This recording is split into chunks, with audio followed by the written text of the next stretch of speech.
हम अगर brain development नहीं करेंगे, सिर्फ स्ट्रिक्ट रहेंगे कि अरे ये तो क्वेश्चन ऐसे सॉल्व करना है, एडिशन है वो तो हम सिंपली कर लेंगे, लेकिन नहीं, यहाँ पर जब बच्चा बीट्स को यूज करता है, अपनी मोटर स्किल्स को यूज करता है और उससे कैलकुलेशन करता है, तो बच्चों का माइंड भी रिएक्ट करता है उसके साथ साथ जब हम बीट्स को मूव करते हैं। फिर उसके बाद हमारे जो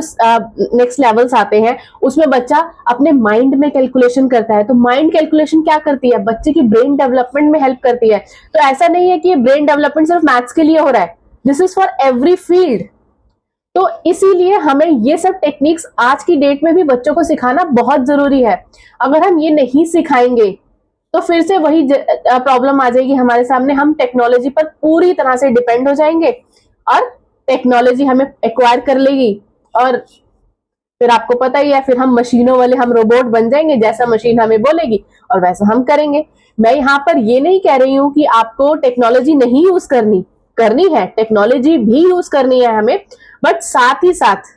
हमें अपनी जो ब्रेन को डेवलप करने की टेक्निक्स है उनको भी साथ में यूज करना है, सो दैट कि बच्चे उन चीजों को सीख के अपने ब्रेन को डेवलप करके आगे आने वाले टाइम में और इन्वेंशंस कर सके। तो इसीलिए हमारी ये जो टेक्निक्स है वो सीखना जरूरी होता है। आई होप मैं पेरेंट्स की क्वेरी सॉल्व कर पाई हूं, और अगर आपको क्लियर है कि मैंने जो जो बात समझाई, और उसके बाद आप मुझे कमेंट में बताइए कि आप आगे क्या स्टेप लेना चाहते हैं अपने बच्चों के लिए।